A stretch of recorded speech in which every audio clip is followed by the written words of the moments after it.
It's time for the Kim Hammer Show, where you'll learn how your state government affects you, your family, and community. Here's Kim Hammer. Good afternoon on a beautiful Saturday afternoon after a few storms rolled through last night. We just pray for you if you're in one of those areas that was affected by the high winds and experiencing any damage. We just keep you in our minds and keep you on our hearts and in our minds with our prayers, and that you'll be able to get everything cleaned up okay. It's great to have you listening to the Kim Hammer Show. I want to start off by thanking the sponsors who make this show possible, which would be Everett GMC Buick down in Saline County there at I-30 Alcoa Road. As I always tell you, you can go there to get a great new GMC Buick product, and you can also select from their certified pre-owned line of vehicles as well. Some of those are just like brand new at a little bit more affordable pricing. And as always, you get great service with Everett Buick GMC there in Saline County. And then Baxley Penfield Mountie Real Estate. They'll take care of all your real estate needs in Central Arkansas, whether it's rental for residential or commercial, or you're looking to purchase or sell a new home or commercial lot. They can take care of you down there at Baxley Penfield Mountie there in Saline County, located at Spring Hill and Highway 5. And then Edwards Food Store here in Central Arkansas. Over in East Arkansas was in there again this morning. Shelves are fully stocked. Prices are affordable. Help is friendly, and they are environmentally clean as far as taking care of all the things necessary in order to help eliminate the spread of the COVID virus. So they're a great place to shop. I saw somebody when I was there. They were getting their groceries loaded in their vehicle because they'd called in and placed their order, or they placed their order online. So they had zero wait time just about. So it's a great convenience for you to exercise. Also want to remind you that on Sunday at noon, I'll be presenting a message that would be shared with our church family. We actually have started back our services, but we're going to continue the programming here on the radio station noon on Sundays, and you'll be able to catch Facebook. We are actually purchasing the equipment so that we can do our services Facebook Live. You'll be able to join in. You can go to Saline MBC. That's Saline like the county, MBC like missionarybaptistchurch.com, and be able to catch the services live. This takes about 2 more weeks. Undoubtedly, every church in the nation is doing what we're doing because the supply line is a little limited right now as far as the equipment, the technology in order to make that happen, which is a good thing. That means that the gospel is being pushed out there. And so what Satan intended to be used for evil, God has taken it and used it for the greater good. Let's get right into our show today because I've got a couple special guests that are going to be on today. One is Senator Gary Stubblefield. And Gary, do we have you on the line today? I'm here. Gary, appreciate you taking time out. Are you baling hay today? No, I put it off for about an hour so I can talk with you. Well, I appreciate that because why don't you start off by telling folks which district you represent, your geographical area, and also a little bit about your background.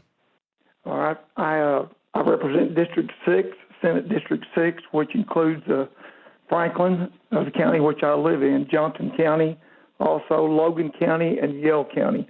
Most of them, those are located in west central Arkansas, here in the River Valley.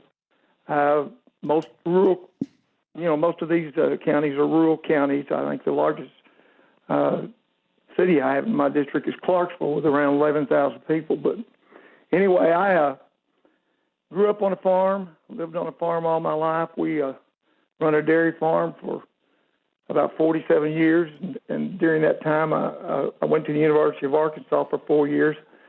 Did not intend to come back and farm, but things didn't work out that way. The Lord had a different plan for me. But I came back and started another farm, another dairy farm, and then when my dad retired, we took over his farm, and we run a dairy and a beef cattle operation together for about 46 years, and had a good time doing it. It's a good place to raise a family, and love being on the farm, and especially during this COVID-19 virus outbreak. It's a lot safer than being in a lot of other places out here on the farm. But other than that, that's what I've done most of my life. I was elected to the House of Representatives back in 2010, served 2 years in the House with you, Kim, and then after the redistricting took place, I ran for the state Senate and was elected to the Senate in 2013, and I've been in the Senate ever since. And you are a good, solid conservative voice in the Senate as well. I'll tell you that to your face, or I'd say that to my radio audience that Gary is a solid conservative in my book, and he represents the values and principles well. So primarily, though, right now you got out of the dairy business, but you remained in the cattle business, correct? Right. We still run around 200, around 200 head. At one time when we were dairying, we were running that many beef cattle, and then we had another 300 head of dairy cattle at the same time. So it's a lot of work. I don't know. It's hard to explain. I don't know how you could find. I don't know if you could find anybody today that would, a young person that would come in and try to start out in the dairy business. It costs so much, the investment in land and cattle and equipment. And not only that, it's a 24-hour day job, and you are confined. It's 7 days a week. It doesn't make any difference what the weather is, or whether it's Christmas or Thanksgiving or whatever. Somebody's got to milk the cows and take care of the cattle. So it's a lot of work, and it's a big investment. And in the last few years, there's not been much of a return on that investment, and I can understand why a lot of young people wouldn't want to get in on it, because there's just not the return on the amount of money that you've got tied up in a cattle operation these days. Well, I grew up on a farm, and then I hired out to the local farmers. One of the things I did was help the neighbor do custom silo filling, silage. Right. And that's a trip within itself, let me tell you. But anymore, unless you can inherit the land, and then if you can afford to keep the land by trying to make a living off the land, it's really an uphill battle. That's one of my great concerns, is that corporations are buying up the land. And, I know you're a person of faith. I'm a person of faith. I can see it when the Lord gets ready to come back, how that all the land is going to be owned by a select few corporations, and the independents are going by the wayside. And when it comes to who controls the food chain, it's going to be a difficult task, because the land will end up in the hands of a few. Well, and Kim, that land is already ending up in the hands of a lot of foreign investors. I don't know how many people realize just how much of our land and our processing facilities are being bought up by countries like Japan and China and Brazil, who own a lot of our major meat processing facilities and a lot of farmland. So, these are, and when you look at countries like China with 1.4 billion people and a lot of land that's not even arable, not land that you could even plant, they've got to feed that population. And so they're looking for places where they can buy land to grow food to feed their people. And the United States has got some of the most fertile farmland in the world. So, but they have bought a lot of our land up, and they're currently buying a lot of our meat processing facilities up in this country. And I think that's something we really need to look into. In fact, as we're talking today, I'm aware of the fact that the Justice Department is asking for information from these 4 large meat packers over some potential antitrust violations. I don't see anything coming of that, but they are looking into it. But yeah, a lot of our farmland and a lot of our processing facilities are being bought up by other countries, and this kind of ties in with what happened when the COVID virus broke out. They began to realize that a lot of our pharmaceutical industry was located in China, and they were producing most, if not all, of our antibiotics and many of our other drugs. So we were dependent on China to even get our antibiotics, and that absolutely makes no sense to me, why we would ever allow that to take place to start with. And now we're doing the same thing with our food supply. And if there's one thing I do know, is that most Americans, if not all, and in fact I know Arkansans, they want to know they've got a safe, secure food supply, and they would like to know that it comes locally. And that's another reason I'm a huge proponent of the COOL Act that was passed. I don't know if a lot of people are not familiar with that. That's a country of origin labeling bill that was done away with. People want to know where their beef originated, where it comes from here in the United States. I know I do. And I would like to see that COOL legislation be restored so individuals would know when they pick up a package hamburger meat or a T-bone steak or New York strip, they want to know if it was grown here in the United States or it came from some Asian country or Brazil or wherever. I think that they have a right to know where that meat originated from. Well, you talked about people, picking up meat. I see a lot of people picking up meat and then putting it back down because they can't afford it, which is, subject to what I want to have you on the radio talk about because you've done a lot of research and looking into this. So the question is, why is beef at such a high price, whether it's hamburger meat at $5 a pound or steaks at $16 a pound? And I know you've kind of hit on a few subjects there as we developed the conversation today, but just begin by just giving me your thoughts, giving the audience your thoughts as far as why are the beef prices as high as they are? You're a beef farmer. I know you've taken it on the chin when you've sold them. Talk about the supply line and why you think the prices are so high and what contributes to it. Well, all prices are based on two things, and that's supply and demand. But the thing about it is, as farmers, as ranchers, cattle farmers, we are at the mercy.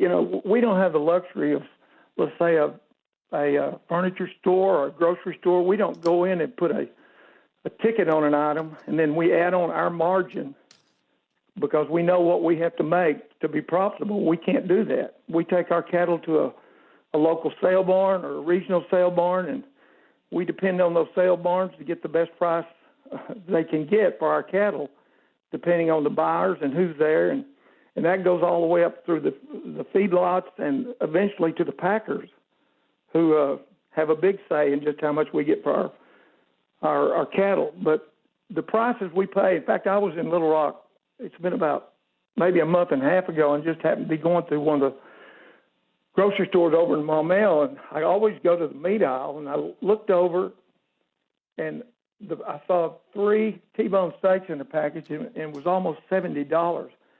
And that was the week before I was getting ready to sell about 150 steers, and I knew what the price on the live weights were bringing because we keep up with the markets on a daily basis.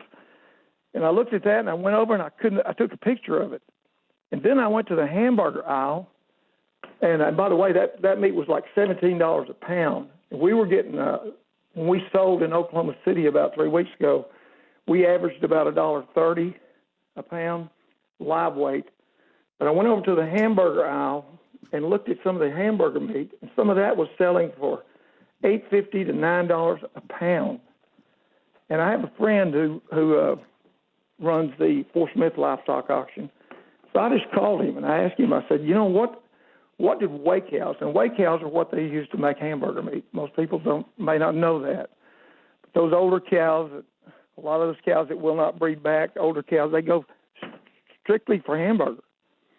And I asked him, I said, what was the utility cows bringing on Monday? And he said, anywhere from 23 to 38 cents a pound. So you take 23 to 38, let's take 30 cents a pound. And yet the hamburger meat in that store was bringing anywhere from $8 to $9 a pound.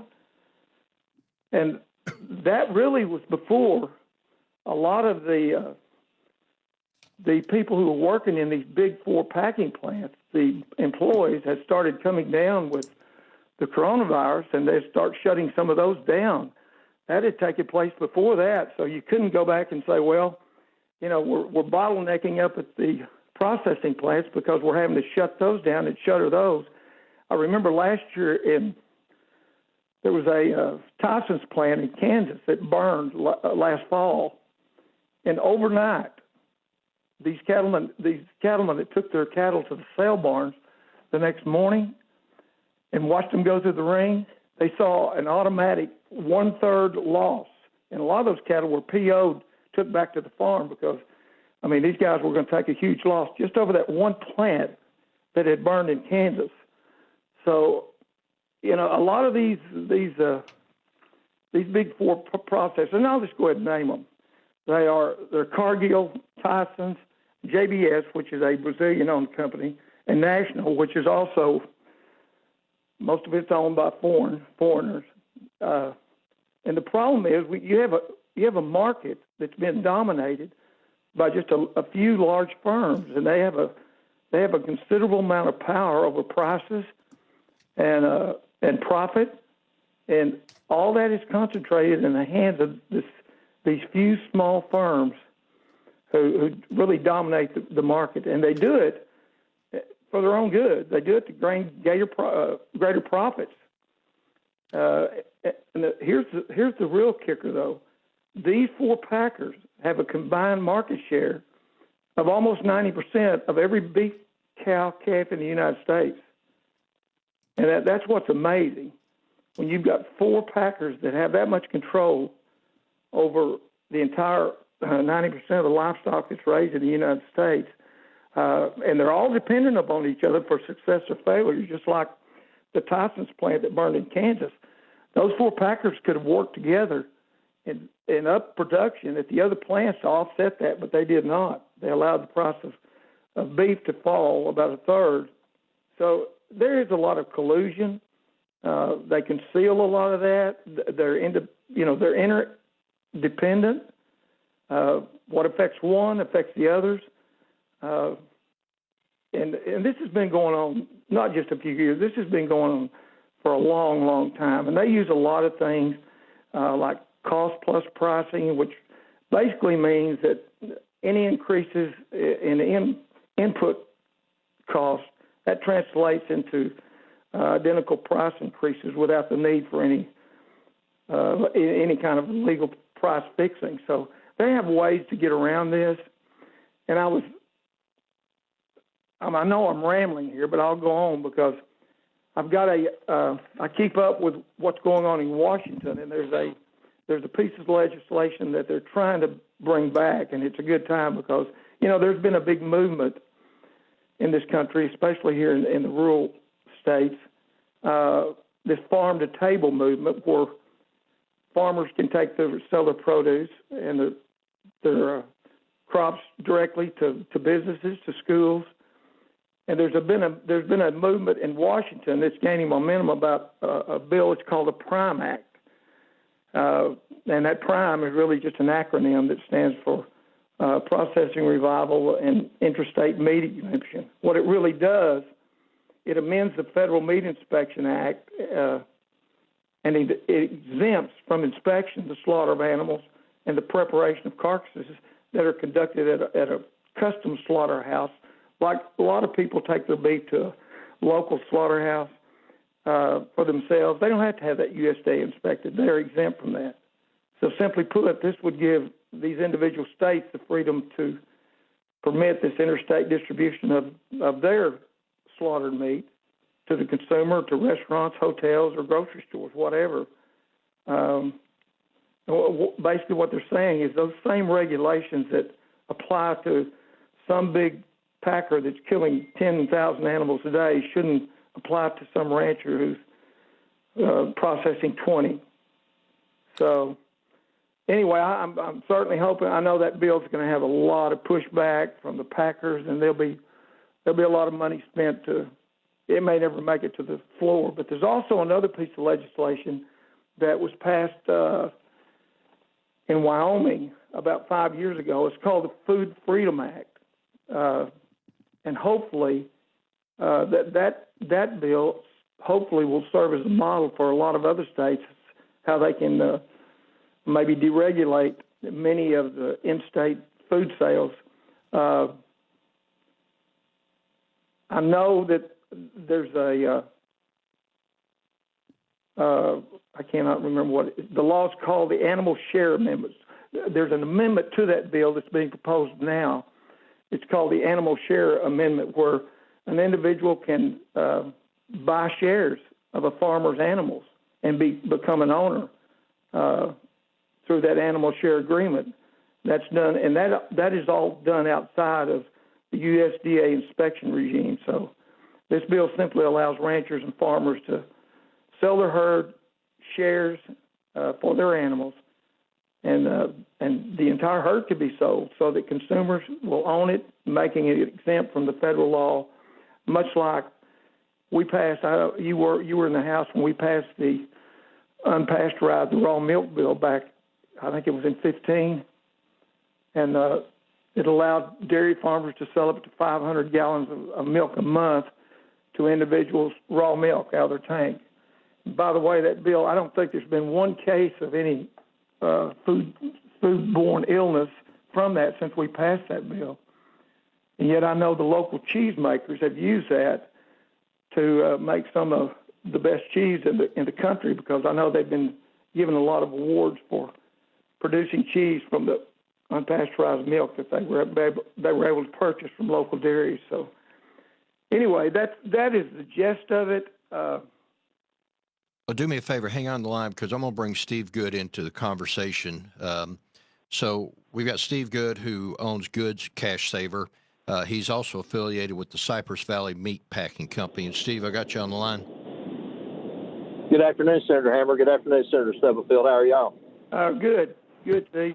Steve, just tell the audience who you are a little bit and give them a quick background so they got a comfort level with who I've got on.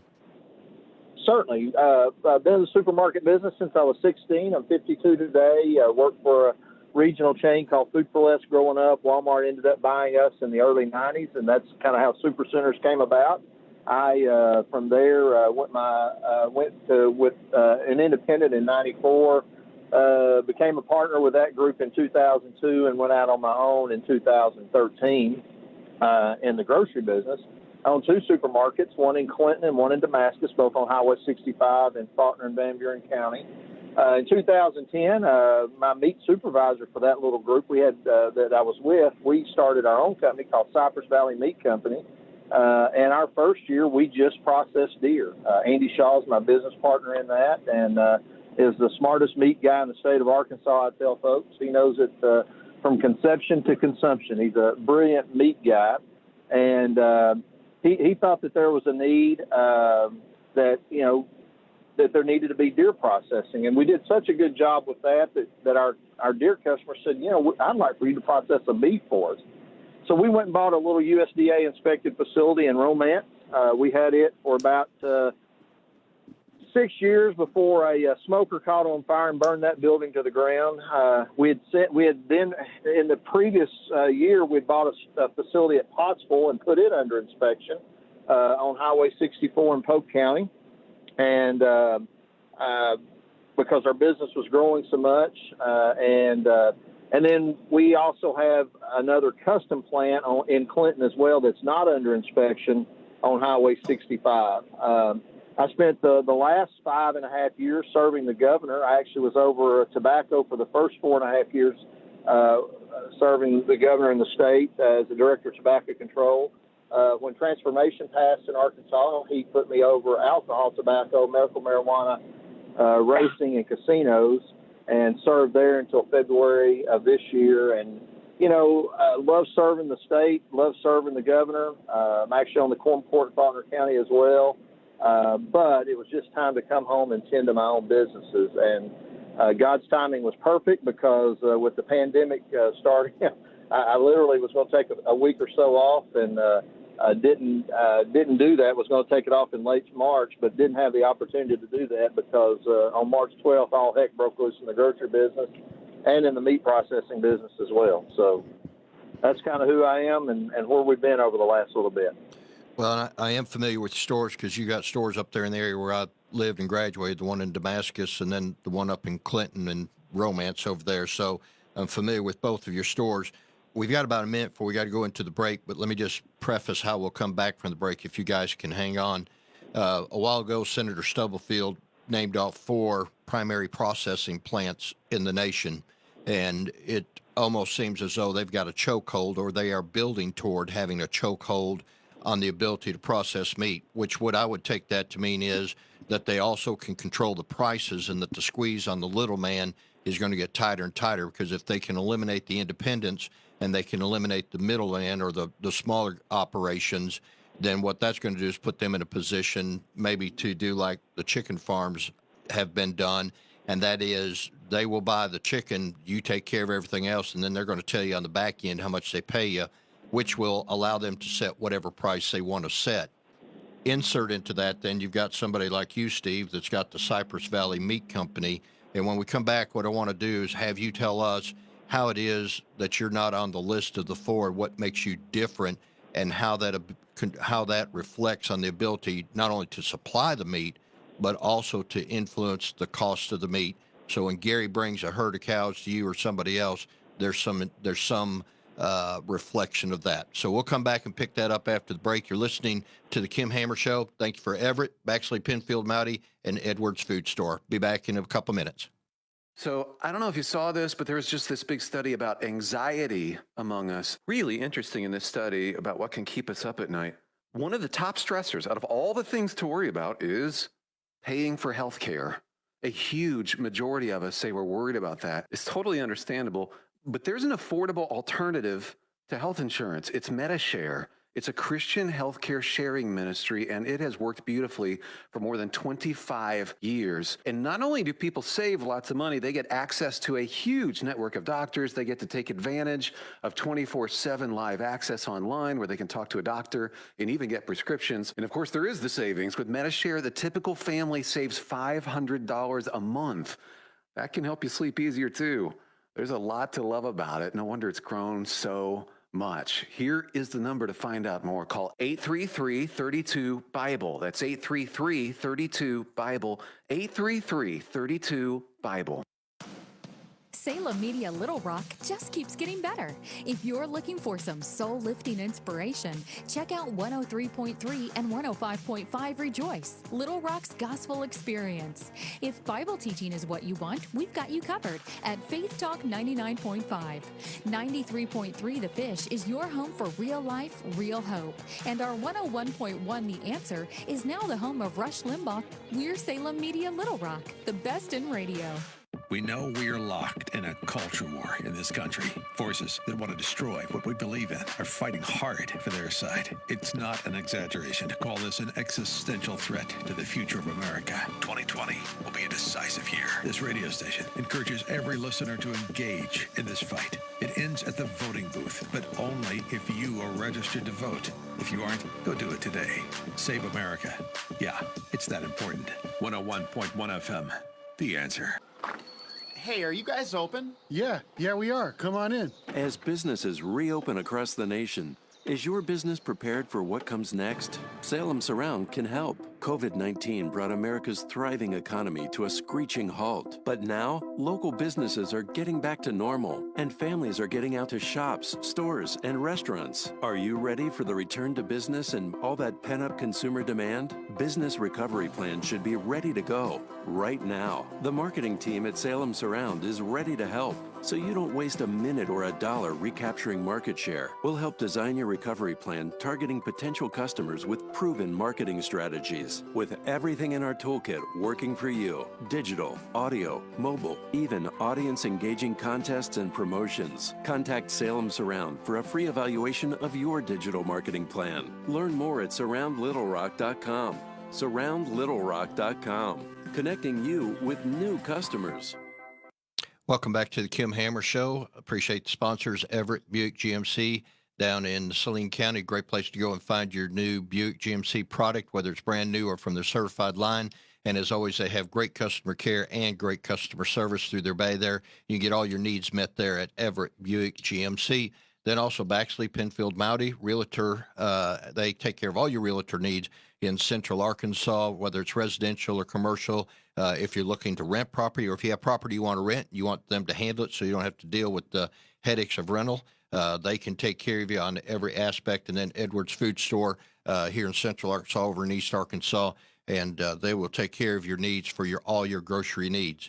All right, we have on the show today Steve Goode, who is with with Goode's Cash Saver, also one of the primary owners of Cypress Valley Meat Company. We have on Senator Gary Stubblefield, who is a state senator here in Arkansas that served within the House, and he went to the Senate. And Gary, you and I are back together now in the Senate, and appreciate you taking time out and postponing your baling of hay to spend a little time on the Kim Hammer Show. So let's go back to where we left off before the break. Steve, tell us about Cypress Valley Meat Company, and you talked about how you started in the deer processing, but now it sounds like you've upgraded because you are a USDA certified processing plant. Is that correct?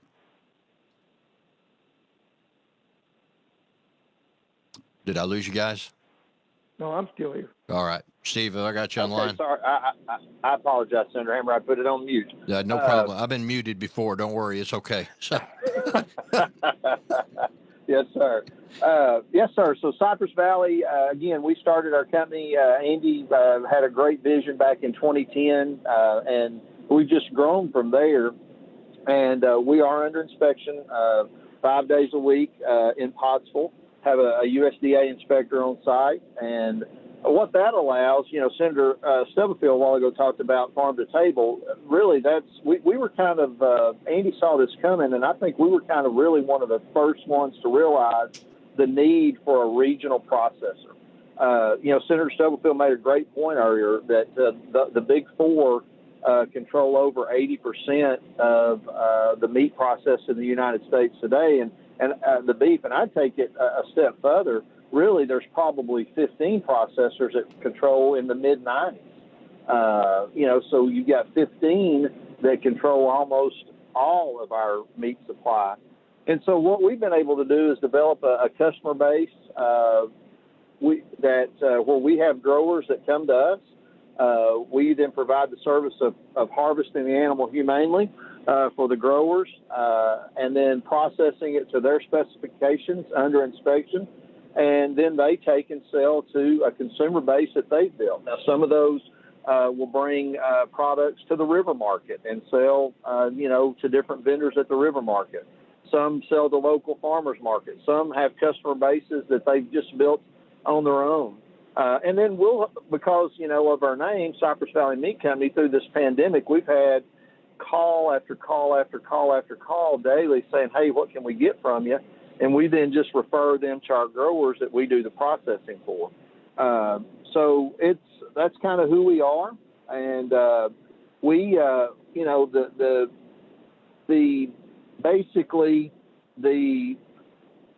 Senator Stubblefield did a great job of highlighting the problems with a centralized food system. And smaller regional processors can help decentralize that and, quite frankly, keep more beef raised and processed in the United States. I'm a very small cattle grower, too, certainly nothing on the scale of Senator Stubblefield. I only have about 20 mama cows, and we try to, raise calves yearly. And, I'm sitting on some calves that really I needed to have taken to the sale by now, but I can't get anything for them.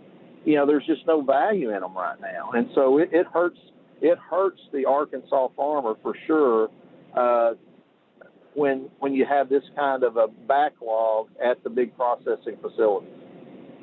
So do you think there is the conspiracy that the four major processors in the plant or in the nation, some of which are, owned by foreign companies, that the ultimate goal is to squeeze out the little guy in order to be able to manipulate the control of the meat and then be able to set the pricing accordingly without any competitive pressure other than the other three that the one may be competing against? I wouldn't say that personally, but again, that theory is out there. Two of the big four are foreign owned. Smithfield is owned by a Chinese company, and JBS is owned, I think, by a Brazilian company. And so, are their interests going to be the interest of the consumer in the United States always? I can't answer that. But Senator Hammer, that theory that you just said is certainly out there. We think because of regional processors, we think that there is the ability to take care of consumers in an environment that where you don't have to go to the big four. And also, Senator Stubblefield touched on it a little bit earlier. A facility that's a smaller facility, we've not had, and I'm going to knock on wood here, and I'm driving, so there's no wood to knock on, but we've been blessed that we've not had any, COVID activity at all in any of our facilities. And we take proper precautions daily. We're temp checking throughout the day. We've got all the PPE that we need. We're sanitizing as we always would. But you've seen it just run rampant throughout some of those bigger facilities. And smaller facilities, we've been able to control that a little better.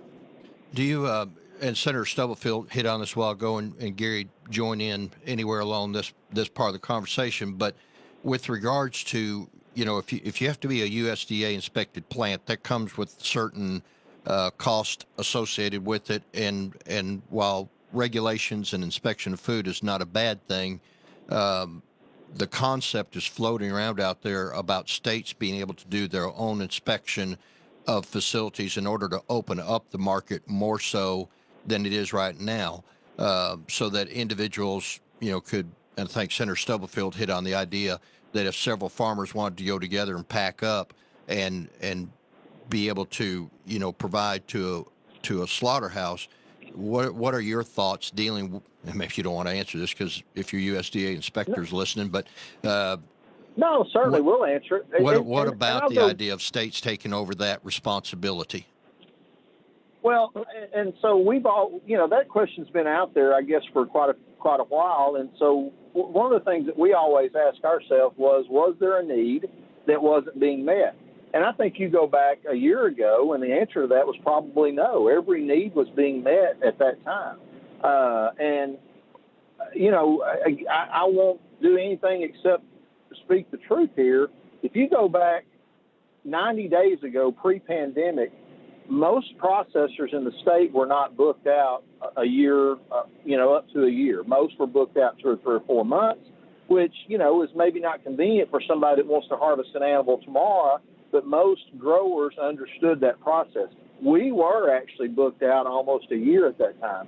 Now, I think that's just because of, I'm going to brag on Andy and his team. I think that's just because of great customer service, great quality. We were booked out. But so if you go back, again, 100 days ago, there wasn't the need that wasn't being fulfilled. Today, there's absolutely a need. So the second question, I would ask is, what state inspection going to provide that currently can't be provided under federal inspection? And there's not a lack of inspectors today. Arkansas has facilities throughout the state that what we call custom processors. And many of them choose not to be under inspection. And so what that means, Senator Hammer, and for the folks in your audience, it means if you grow your own beef and you want to eat your own beef, but you don't have the ability to process it, you can take it to a custom processor and they can process it for you. And then, from there, they give you that bag.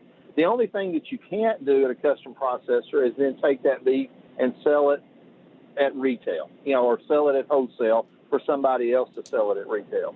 And so today, there is a great need out there.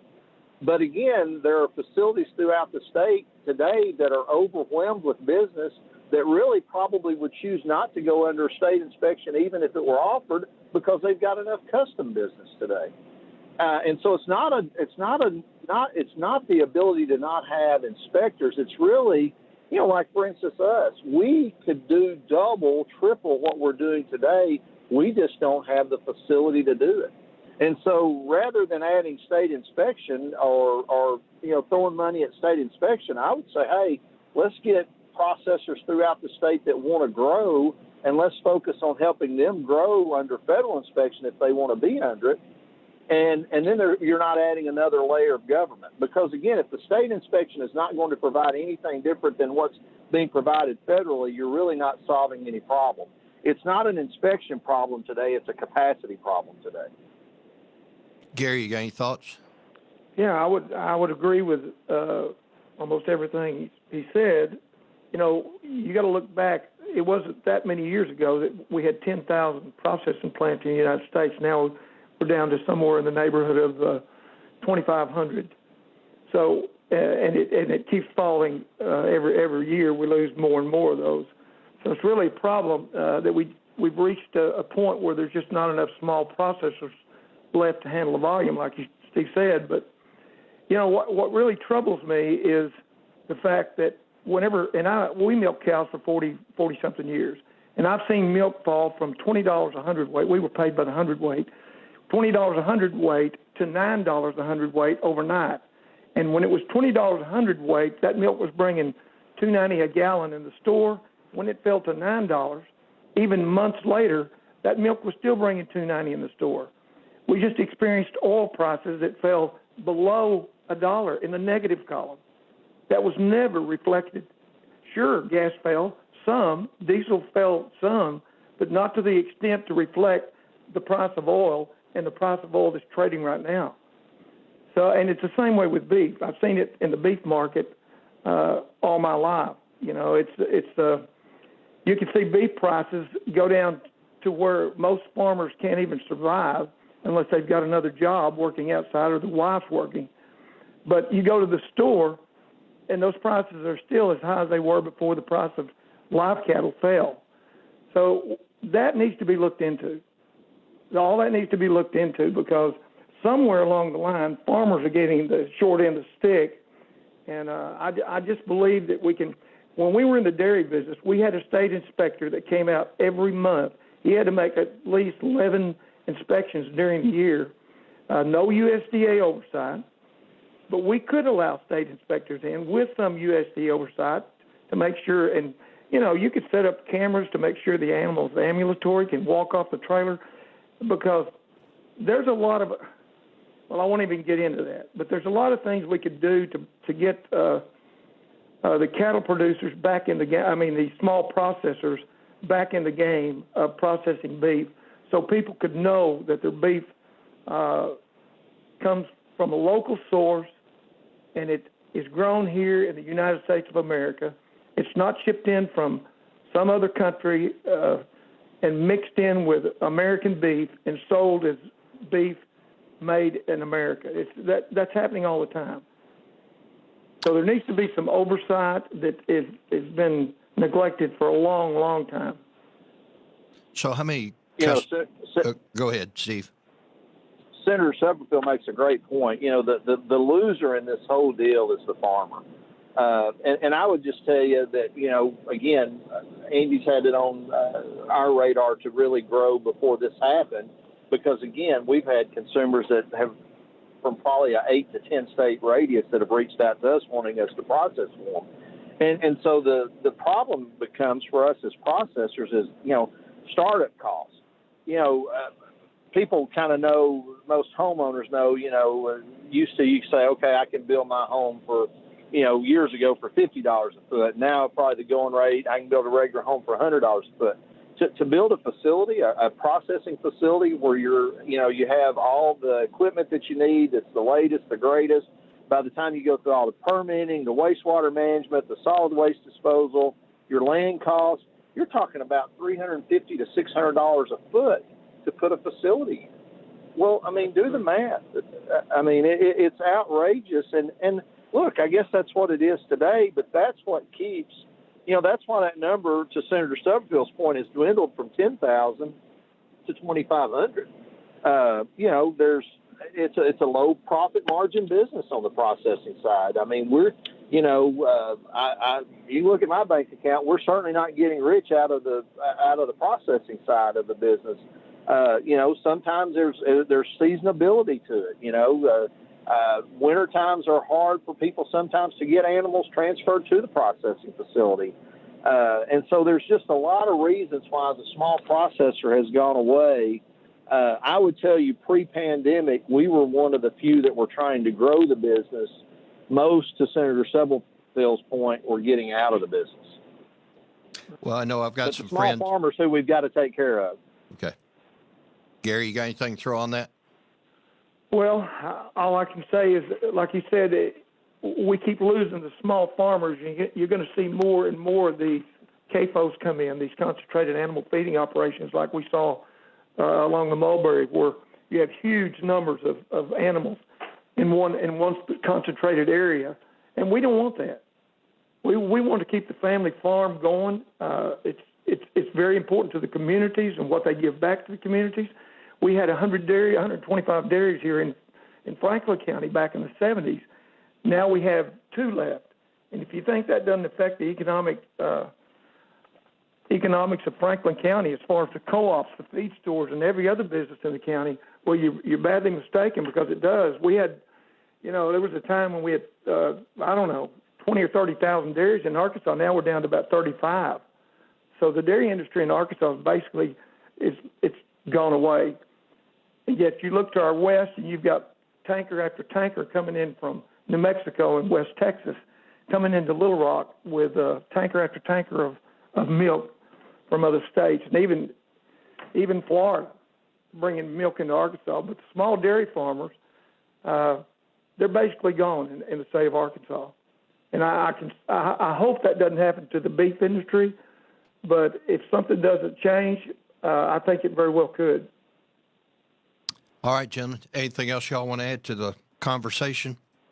So the bottom line, as far as why the meat prices are up as high as they are, you can add into that some of the, now some of the processing plants have been shut down because of the COVID-19 outbreak within those plants, which has limited the ability of which the cattle are backing up in the cattle lots, which I don't know that you touched on that. I think Senator Stubblefield, you and I had a private conversation about that when they end up in the feedlots and they can't move out, you don't get paid as much as you would if the supply chain is moving. Well, there's no place to go with them, Ken. Once those feedlots are full and those packers come in and tell them what they're going to buy and they offer them a certain price, they either take it or they've got to continue feeding those cattle.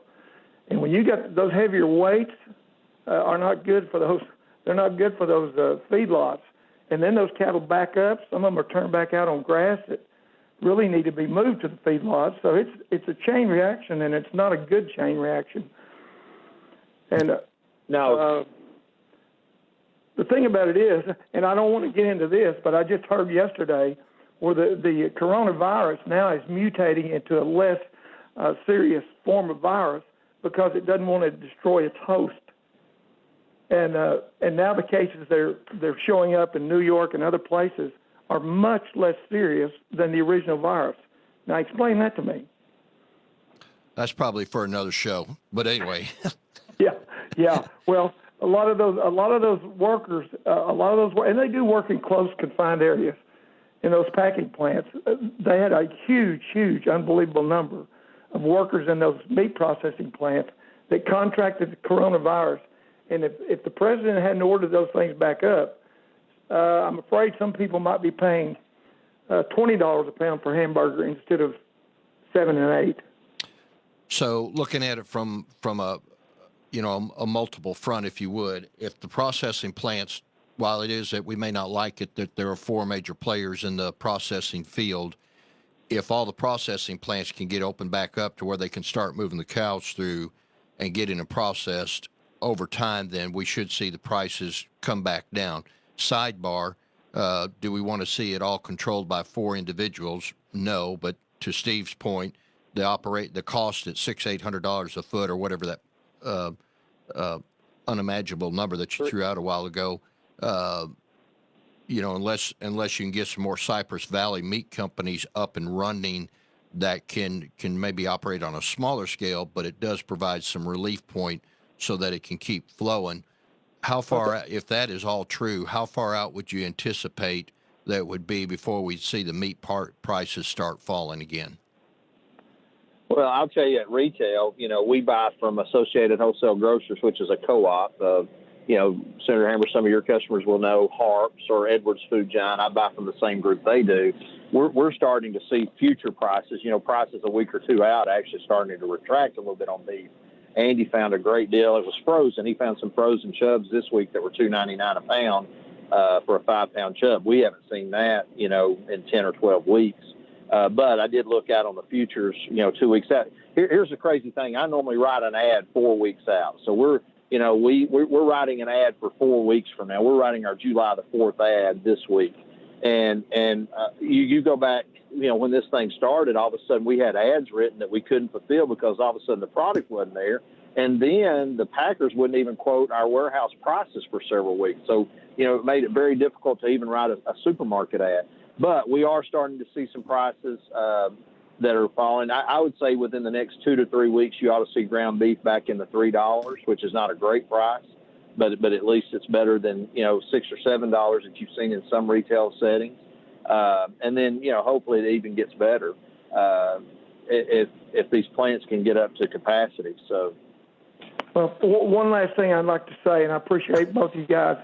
Last year I spoke to Congressman Westerman because I had talked to some feedlots up in the north, and they said that the packers were clearing $500 to $600 a head on every animal that went through that plant. This year I spoke to the same guy, and they told me they were clearing twice that amount. None of that I've was heard higher being than passed that on to the consumer. What'd you say, Steve? Yeah, I've heard even higher than that. That some of Yeah. that there were some animals. I've got a grower. He's actually a former state rep. He's the mayor of Bologna, and he shared with me that some, he had information that some of the packers were even in the 15 to 2,000 range per cow and per carcass. And Senator Stubblefield, you've never gotten that kind of profit off of one cow, and certainly, at the processing side, on the small side, we don't make that, No. and so. It was, to your point, I've even heard higher. So. All right, gentlemen, I appreciate you all being on the show today. Gary, I know you've put off baling hay, which to you right now, that's critical. So I appreciate you taking a little time to be on the Kim Hammer Show today. You're more than welcome. Thanks and for I having me appreciate on. you. And Steve, I appreciate you. Sounds like you're traveling, so wherever you're going to, I hope that you're safe travels, and appreciate you coming on, just enlightening the folks a little bit. And the takeaway from it is, in 2 or 3 weeks, hopefully we'll start to see that price start going down once things open up a little bit. And just honestly, thank God the president kind of forced the issue a little bit in order to get it going, because that means more money in your pocket as time goes on. Yes, sir. All right. Yes, sir. Thank you both for your service to the state as well. Thank you, Steve. All right. So I want to close out by just giving you a comment or two, and next week we'll look about picking back up. For the next 5 minutes, I want to just say thanks to the sponsors for the show, Everett, Baxley, Penfield, Mowdy, and Edwards Food Store. Appreciate them making this show possible. But for the next 3 or 4 minutes, everything I say is on my own, and it is not a reflection or endorsed by this radio station. It is strictly my personal opinion and also personal thoughts. When it comes to all the activities that have happened this last week with all the press protests going on with regards to Mr. Floyd's death, let me say first of all and foremost, I do not condone the activity of the police officers that the one specific one that basically took Mr. Floyd's life based on what we see right now. But at the same time, we have to let the process work and justice play itself out in the courts. And everybody is innocent till proven guilty, even though that may make some people feel uncomfortable. That's the way it has to be in order to make sure that we are a civilized nation and a civilized society. And justice will play itself out as it goes through the process. So I want you to understand that I do not condone the activity of the police officers that did what they did with regards to contributing to Mr. Floyd's death, if indeed that's what the courts and the process determines. However, I also want to point out to you from cases handled by the Supreme Court a few things about the First Amendment and also about people's right with peaceful assembly. First of all, the First Amendment, Congress shall make no law abridging the right of the people peaceably to assemble and to petition the government for redress of grievances. Second thought that has come out of some of the cases heard by the Supreme Court is that the First Amendment does not provide the right to conduct an assembly at which there is a clear and present danger of riot, disorder, and interference with traffic on public streets or other immediate threat to public safety and order. Another opinion that was rendered or fact that came out as a result of the Supreme Court looking at cases, statutes that prohibited people from assembling or using force of violence to accomplish unlawful purpose are permissible under the First Amendment. And then from a case which was Cantrell versus Connecticut, the right to assemble is not, however, absolute. No First Amendment rights are absolute, but the right to gather is the only one that includes the most important limit in the actual words of the amendment, the right of the people peaceably to assemble. That means law enforcement may break up any gathering that has turned violent or raises a clear and present danger of violence and disorder. There's a clear distinction between the ability for people to assemble peaceably as allowed by the Constitution. But unfortunately, with many protests, there's no peaceable element to that. You cannot hardly say that we're going to go out and protest without people, at least by perception, viewing that that is going to turn into a riot and an uncontrolled situation. If there is going to be a demonstration, if there's going to be a event where people want to express their dissatisfaction with what happened, it has to be done in a peaceable manner, because otherwise protesting, which leads to riot, is not what the founders had in mind. So if you're going to express your thoughts, express them peaceably. Otherwise, this is Kim Hammer Show. Thank you for joining us. 101.1 FM, The Answer. KDXE FM, Kamak Village, Little Rock. A Salem Media Group station. 101.1 FM, The Answer.